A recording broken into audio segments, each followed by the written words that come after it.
positive note, we're going to head east, indeed. And we're going to talk about how the Asia-Pacific region can be a business opportunity for international market participants. And to talk about that, I'd like to ask Adam Thompson and Patrick CHARIGNON to join me on stage. You need a second microphone on the way in, please. There you go. Good morning.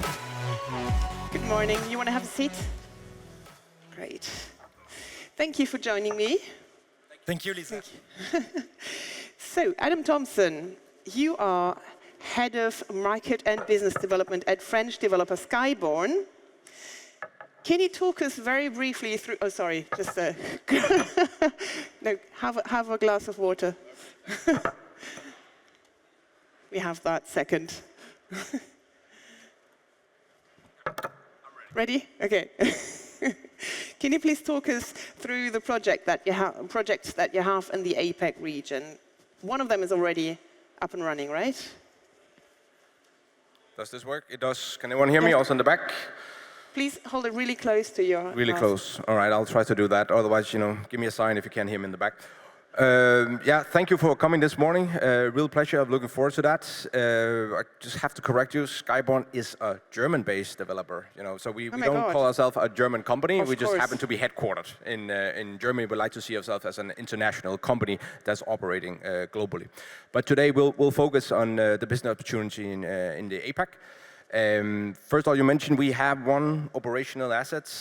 Those of you that have been in the industry for a number of years have most likely heard about it, the Yunlin project, right?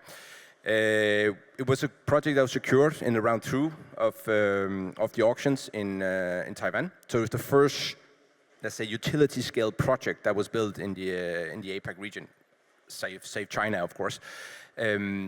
We had a lot of learnings on that project, it's fair to say. Those that have been following the news all the last couple of years and know how much VPD and now also Skyborn have struggled with that project. But we're very pleased that we got it finally operational in 2024. So now we got 80 turbines spinning. COD is just around the corner. Happy to go into all the challenges we have seen, or should we introduce first? Oh, you want me to continue? If you, sorry, I thought you were going to speak more about your project. Tell us how Asia, how these countries are an opportunity for companies like yours. I'm happy to dive more into that, but let's just stick with Yunlin for a second then, because the thing with Yunlin, and it goes a bit like, if I can make us, use that as a segue into the wider region. The challenges that Skyborn then faced on Yunlin and we overcame, right? It's everyone that's followed it know that we lost a few monopiles and we had a pile run.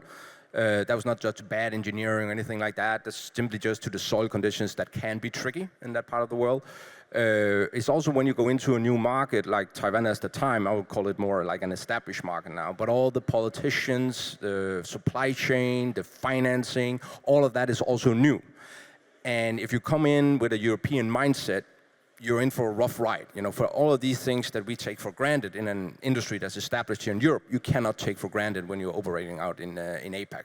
So some of these lessons learned that we had, right, where we had to also go into a financial restructuring on the project, that's not fun for anyone. What we went through on Yunlin is a spook story that financiers will tell their kids at night. So those learnings that we had is something that is keen on our mind when we also start looking at other markets in the region. And as Lisa pointed out, we think there are many good opportunities in the wider region for offshore wind in particular. The interesting case about, let's say, offshore wind, the gentleman that was here before, Patrick and I, also had some good graphs with him demonstrating why this world needs power. And that's truly the case in APAC, where we here in Europe, we need more green electrons because we want to transition our economy. In APAC, you have that unique combination that they both want to transition their economies into have more green penetration on the grid, but they also just need raw power. So you have a very interesting business case opportunity. Both they want to do green and they have the power need. Especially then you look at, let's say, the three countries from our perspective that are leading there is Japan, Taiwan, and South Korea.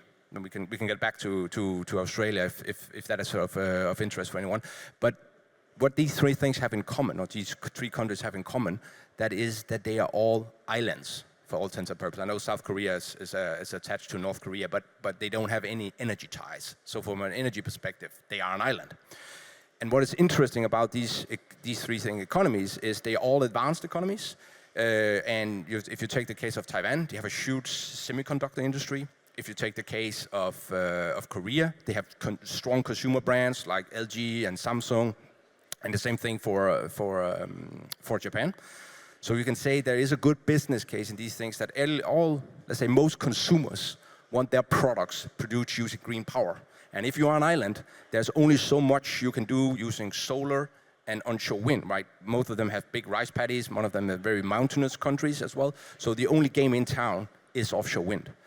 I think I'll pause here. I can go much more into the countries, but I really want to introduce my co-speaker here. Yeah, I was going to ask, thank you. I was going to ask Patrick Charignon, you're Vice President Asia Pacific at EDF Power Solutions. I got that one right? Yes, correct. Formerly called EDF Renewables. So there is no longer EDF Renewables, actually. Now we have a new division within EDF, which is called Power Solutions. As you said, it is the merger of EDF Renewables, formerly, and the international activities of EDF. So EDF Power Solutions is doing everything but nuclear abroad and all the renewables activities in France. And do you share his view on the island question? I'm fully aligned with Adam.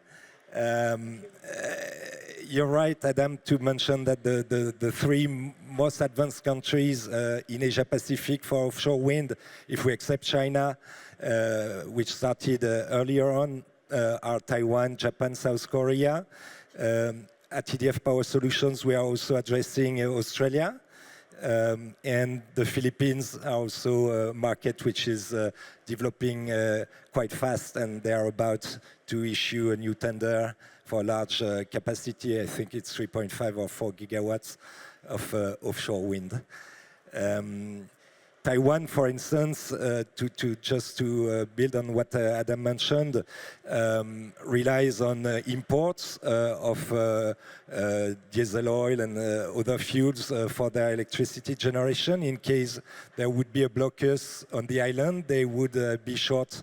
They would not be able to generate electricity after 1 week or 2 weeks maximum. So it's really crucial for them to develop homemade electricity, if I may say so, and they have very little room to do so on the island itself. So offshore wind is really critical for them.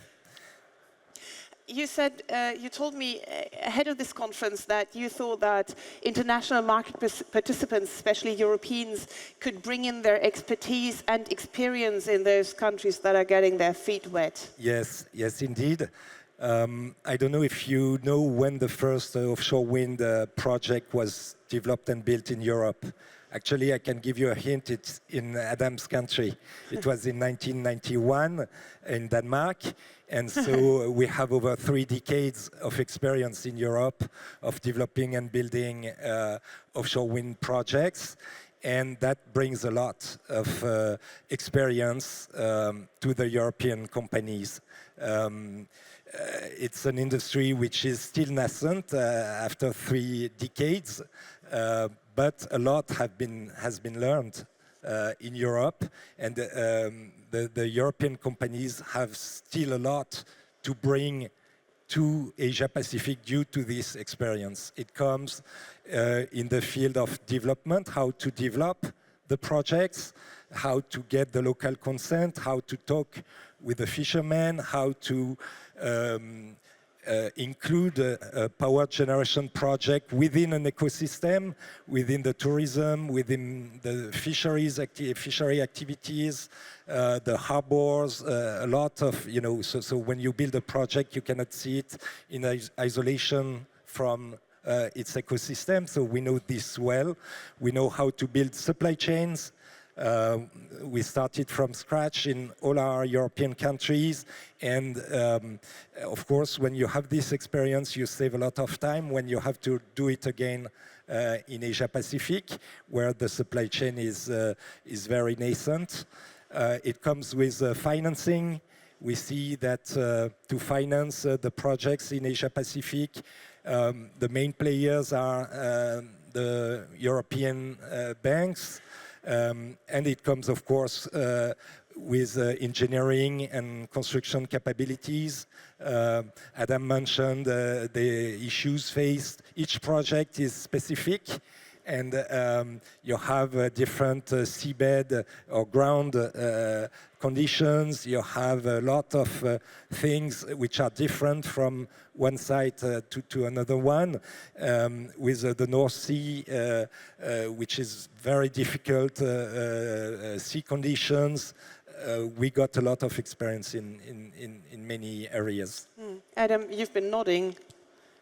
Yeah, I think I can agree to everything that Patrick is saying, but I would also like to add a dimension to it, right? Because there is, now we're sitting here in France, which a very experienced country within offshore wind, and then like Patrick pointed out, we have a lot as an industry to offer the Asian Pacific market. But the thing is, in my view, long term, we need the local players to make sure we get a viable industry. We cannot run APAC out of Europe, period, right? So we can get it up and running using the know-how we built over the last 3 decades. But in the long run, we need the established players in APAC, right? So, for instance, what we like to see, as Patrick pointed out, Skyborn is a leveraged developer, right? So we use project finance everywhere we go. Right now, we are predominantly using big international banks. There is a limit to how big an exposure they can have to certain markets. So we also need the local banks, the local financial institutions to step into the game. Otherwise, we will not have a long-term viable solution in APAC. And the good news is we are starting to see that. But who's best at managing these risks? Who understands the risk? Who has the experience? For now, that's the global or European-based banks. And I can continue like that, because you do the same thing with the vessel operators or turbine manufacturers, for that matter. All of these things tend to be based out of Europe. But in the long run, either it will be local players that takes over in APAC, or it will be global players that regionalize. So if you take something like, if you want to do something long-term in Taiwan, South Korea, or Japan, or let's say Australia or the Philippines, you would need to have a presence there, and the supply chain would need to have a presence there. What Taiwan did, going back to, was it 17, 18, when they started with the auction system, I think that was a very, very good policy, but it's just a very, very unfortunate timing, right? They came in with granular subsidies for the first projects, and in return, they wanted global developers to invest in the Taiwanese supply chain. And that came up to a good start. Then they wanted to ramp down the subsidies, but when they ramped down the subsidies, that was the same time when we had the supply chain shocks and the inflation crisis in the whole world, right? So now that market is a little bit struggling, but we are only 1 or 2 political decisions away for actually getting that country back on track.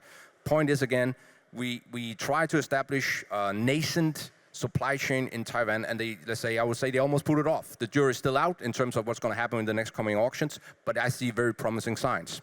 If we take that lessons on to Korea, which is running auctions twice a year for offshore wind with high subsidies. So you have to, as an international, let's say, developer, you're looking at that. You only look at, if you go out in financing, you're looking at a market risk and not a company risk, because your PPAs or your offtake is backed up by the Korean state.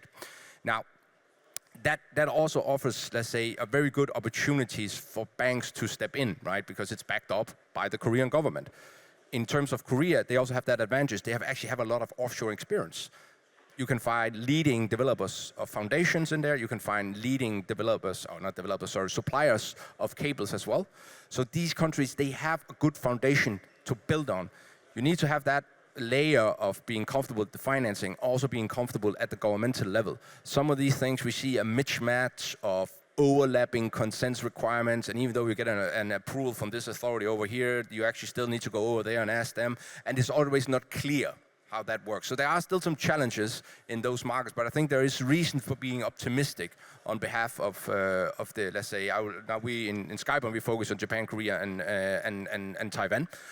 And there is reason to be optimistic. You know, the sun is rising in the east, and that's definitely true for offshore wind in Skyborn's view.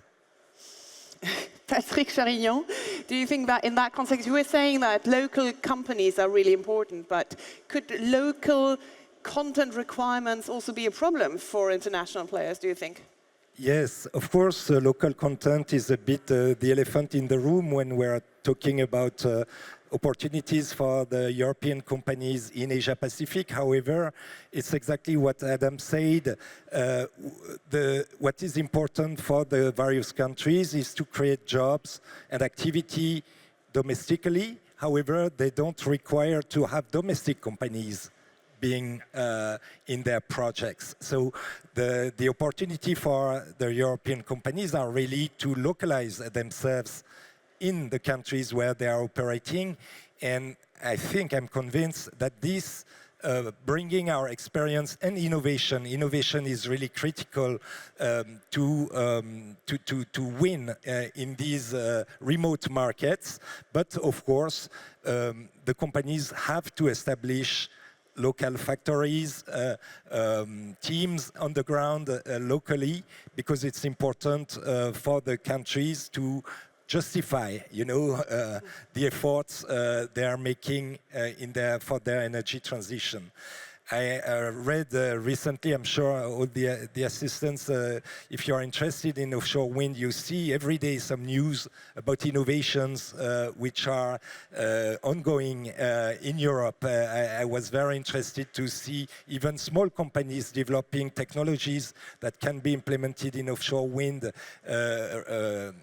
globally, I would say.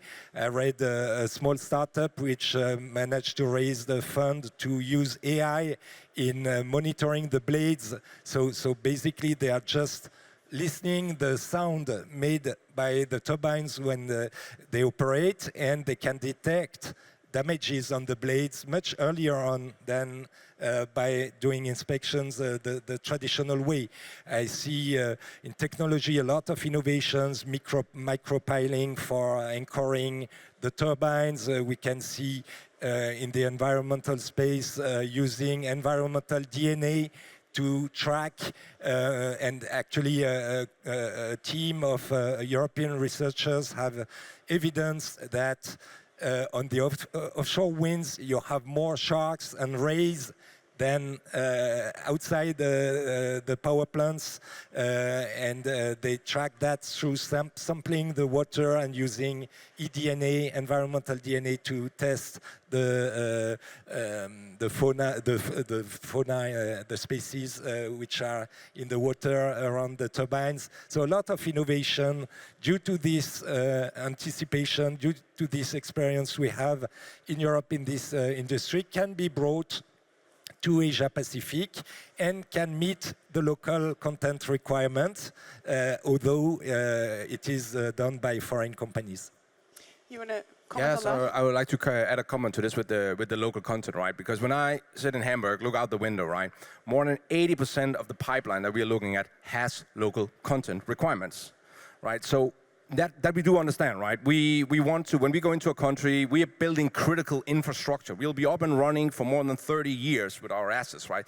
So we need to listen to our constituencies and our shareholders and our stakeholders in that market. And for them, energy security matters, and it matters also that they create jobs, right? All of that makes 100% sense.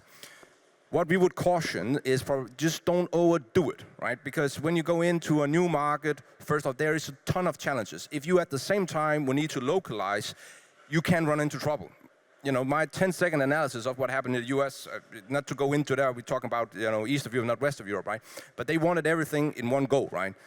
And if you just take a turbine, the simple turbine has more than 200,000 different components in that.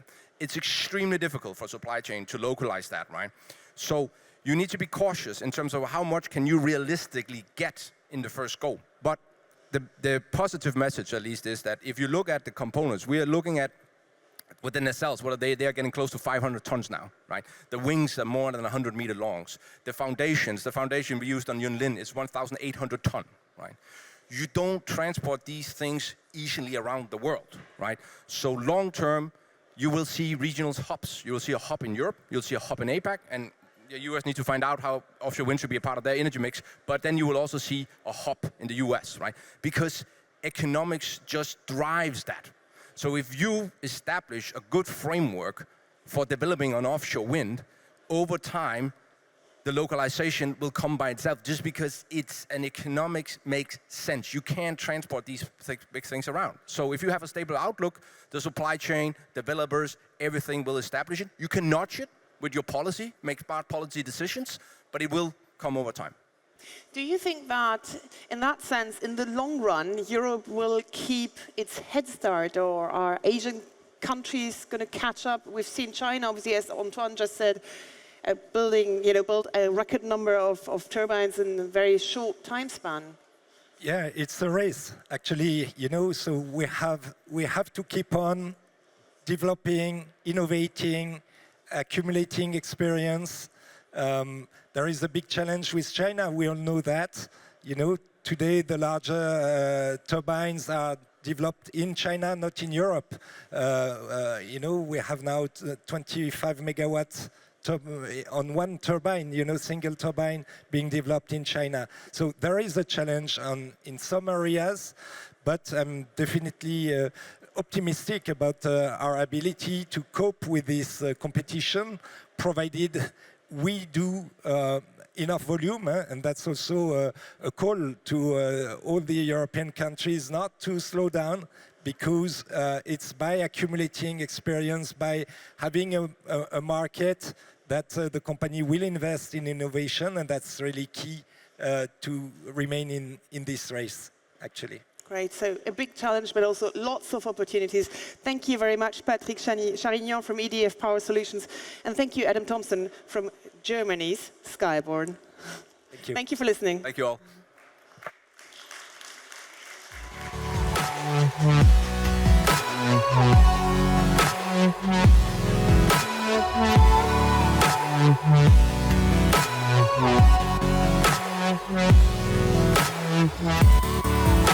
Yeah.